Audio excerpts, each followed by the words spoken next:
پھر انہوں نے ہمیں اچھی اچھی نیتیں کروائیں اور ہم دعوت اسلامی کے ہو کر رہ گئے. بعد میں ان سے ہمارا رابطہ باقی رہا. آج الحمدللہ عز و جل بیان کرنے والے اسلام بھائی کہتے ہیں کہ میں تحصیل سطح پر مجلس رابطہ برائے علماء مشائخ کا ذمہ دار ہوں، اور میرے دونوں دوستوں میں سے ایک علاقائی اور ایک تحصیل سطح پر مدنی قافلہ ذمہ دار ہیں.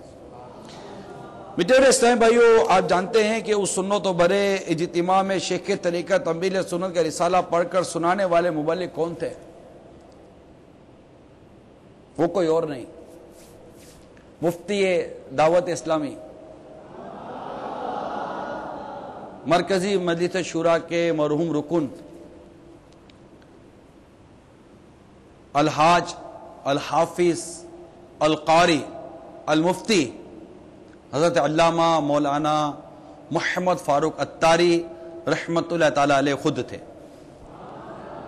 ان کی سیرت کا یہ ابتدائی واقعہ آپ کے سامنے میں نے بیان کیا، جس سے ہمیں پتہ چلا کہ مفتی فاروق رحمت اللہ تعالی علیہ کس قدر با اخلاق اسلامی بھائی تھے اور کس قدر نرمی ملی، اور جسے نرمی ملی اسے بھلائی ملی، جسے نرمی چلی گئی اس سے بھلائی چلی گئی. آپ کی ولادت 26 اگست 1976 ماہ رجب المرجب میں ہوئی تھی. کیونکہ آج ہمارے سے بہت سے ہو سکتا ہے ناظرین ہو جنہوں نے یہ سنا ہو کہ کوئی ایک ایسے عالم صاحب مفتی صاحب جو دعوت اسلامی کے تھے ان کے ساتھ یہ قبر معاملات ہوئے. ہو سکتا ہے کہ آپ کو مفتی فاروق رحمت اللہ علیہ کی سیرت کے متعلق اتنا معلومات نہ ہو. بعض پہلی بار ہو سکتا ہے کہ آج مفتی فاروق رحمت اللہ تعالی علیہ کے متعلق یہاں سننے کے لیے جمع ہوئے ہوں. اس لیے میں نے سوچا کہ آپ کی کچھ سیرت کی جھلکیاں بھی بیان کرتا چلوں. مفتی دعوت اسلامی مفتی فاروق رحمت اللہ تعالی علیہ ماحول میں کیسے آئے؟ خود بیان کرتے ہیں کہ میں ہفتہ وار اجتماع میں حاضر ہوا دعوت اسلامی کے، اور ہفتہ وار اجتماع میں جب میں آیا تو اس کی جو رقت انگیز دعا تھی، کیونکہ دعوت اسلامی کے ہفتہ وار اجتماع کی دعا بڑی مقبول ہے الحمدللہ، اور بڑی بڑوں کی تقدیروں میں مدنی انقلاب آیا، اور کئی ایسے لوگ ہیں جو طرح طرح کی پریشانیاں مسائل لے کر دکھ درد لے کر آتے ہیں، اور وہاں ہونے والی دعا الحمدللہ ان کو بہت فائدہ دیتی ہے. اے اللہ، اگر ہمارے گناہوں کے سبب قبر میں عذاب کے سانپ آ گئے، نہ جانے وہ کیسے خطرناک ہوں گے، کیسے خوفناک ہوں گے، اور ان کے ڈنک میں نہ جانے کیسی تکلیفیں ہوں گی. اے مالک، ہم تجھ سے عذاب قبر سے امان چاہتے ہیں. الہی، ہمارے گناہوں کو تو معاف کر دے.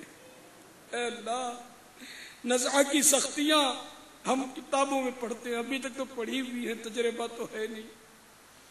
نہ جانے نزع کی سختیاں کیسی ہوں گی، وہ تلوار سے 1000 وار سے زیادہ سخت جھٹکا کیسا ہوگا اب نہیں جانتے. اے مولا، نزع کے وقت ہمیں اپنے محبوب کا جلوہ دکھا دینا. قبر محبوب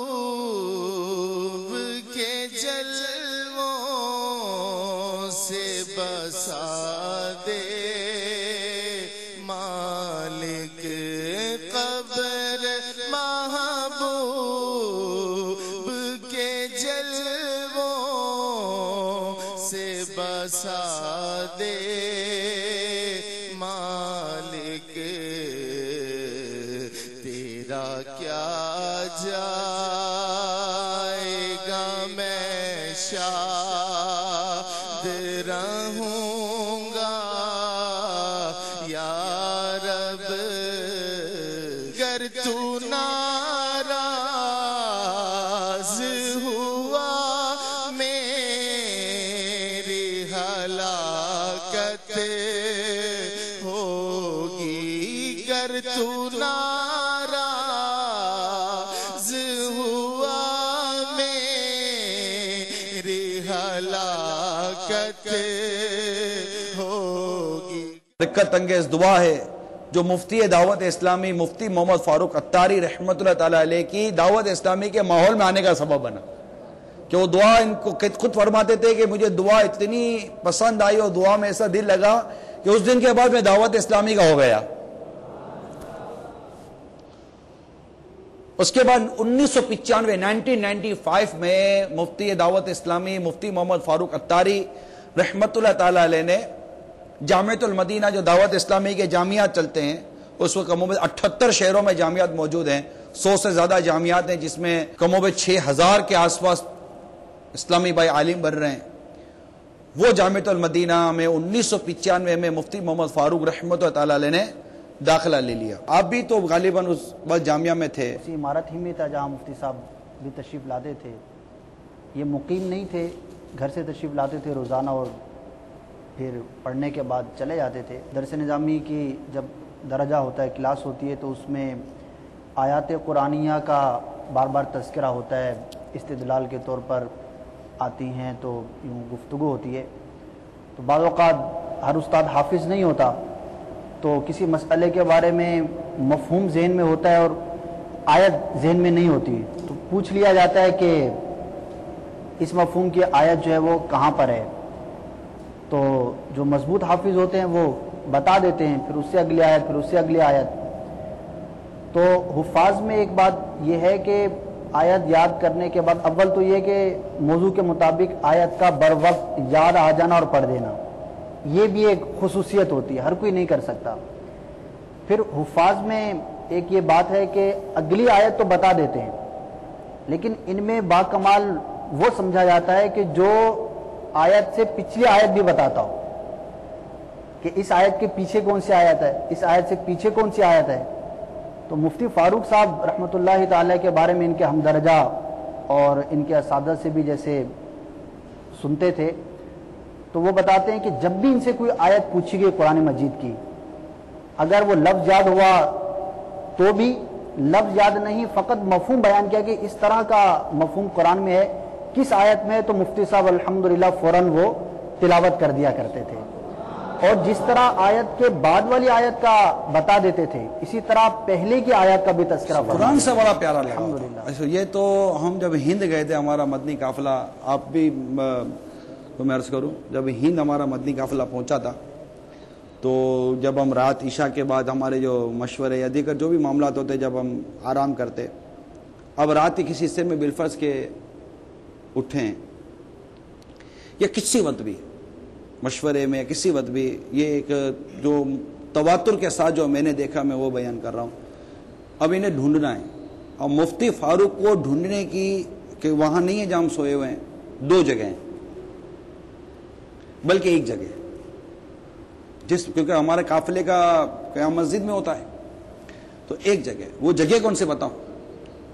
اس مسجد میں، کیونکہ وہ منزلہ تھی، 2-3 منزلیں تھی، اس مسجد کے پہلی منزل پر جہاں محراب وغیرہ ہوتی ہے، اس مسجد کی پہلی منزل کی پہلی صف کے کسی کونے میں بیٹھ کر مفتی فاروق قرآن پڑھ رہے ہوں گے. یہ ان کا کثرت کے ساتھ میرا مشاہدہ، وہ کئی اسلام بھائیوں کا ہمارا مشاہدہ تھا، یہ ایک دیکھا. اور تہجد کی نماز پابندی سے پڑھتے تھے، ہمارے ساتھ بھی تھے، اٹھتے تھے، اٹھاتے تھے. آپ کہیں گے چلو دوسرے بھی پڑھتے ہوں گے، تو لیکن ان کا تھا کہ یہ اٹھتے تھے اور اٹھاتے تھے. یہ ایسے اسلامی بھائی تھے.